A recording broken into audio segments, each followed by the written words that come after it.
adrenergic antagonists are the drugs that block the adrenergic receptor. So this is noradrenaline.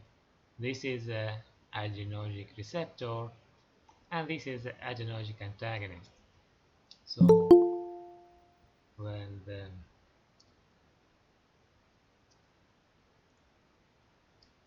when the adrenaline is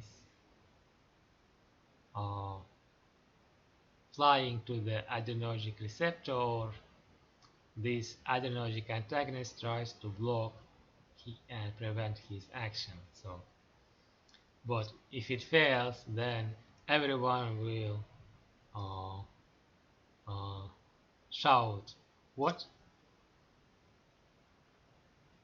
If this noradrenaline goes to the receptor, what will everyone will say? Guys, still here? Prevent agonists to bind to receptors. Yes, but what can you see if this one goes here and missing like through, if the adrenergic antagonist will fail to prevent, what will happen?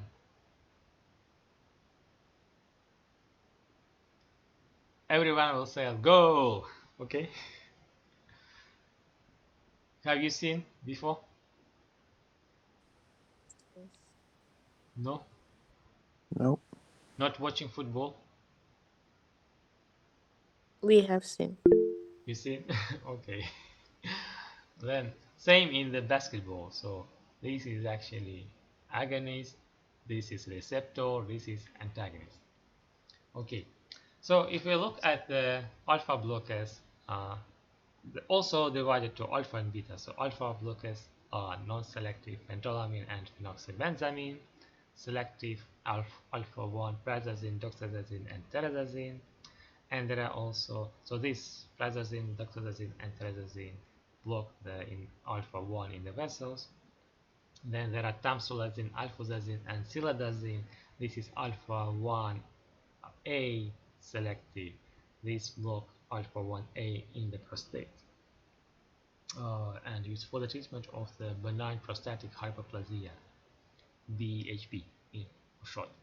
And alpha 2 is yohimbine, that is mostly used in the veterinary medicine and also in the research. Now then uh, beta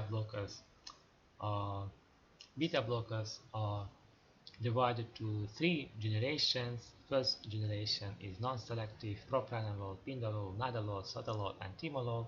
Timolol is mostly used in the ophthalmology, and pindolol has an intrinsic sympathomimetic activity. Please keep that in mind. Then the second generation is beta 1 selective, is metoprolol, bisoprolol, esmolol, atenolol, and acebutolol. Acebutolol has also intrinsic sympathomimetic activity. That means that it stimulates the receptors as well. And the third generation is divided to two subgroups, non-selective beta and alpha 1. These are labetalol and carvedilol, mostly used for the treatment of the high blood pressure, and selective nebivolol and betaxolol. Nebivolol additionally uh, is uh, secreting the nitrous oxide, and the betaxolol uh, is had additional activity with the oil, so can be used for the to reduce uh, the blood the oil pressure. So the adverse effects of the alpha blocking agents include orthostatic hypotension, tachycardia, dizziness and headache, and sexual dysfunction, and almost same effect as with the beta.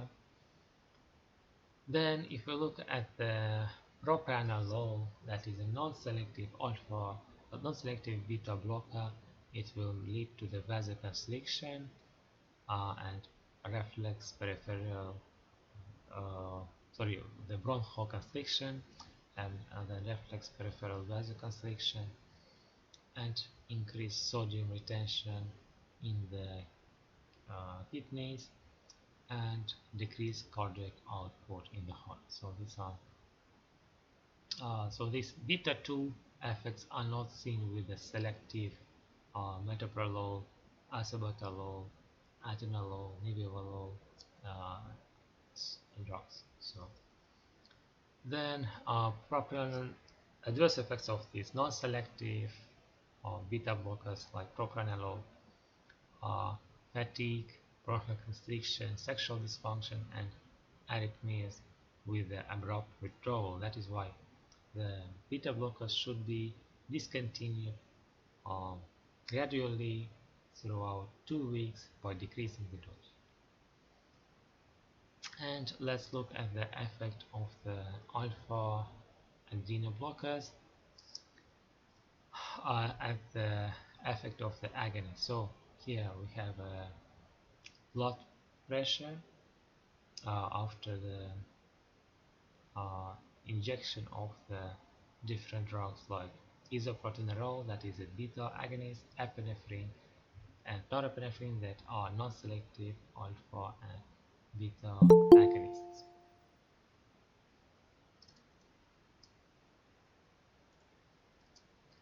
And if we treat the patient with the alpha blocker, we will see that it will not affect the beta agonist effect. But if we treat with a beta blocker, then it will block the action of the beta agonist.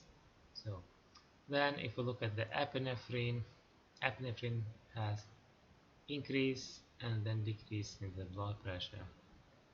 So increase is because of the alpha 1 component, decrease is because of the beta 2 component.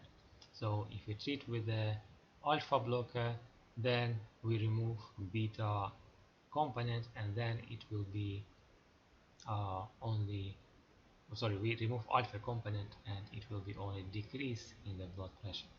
And if we treat with the beta blocker, then it will block the beta effect, and we will see only alpha effect increase in the blood pressure.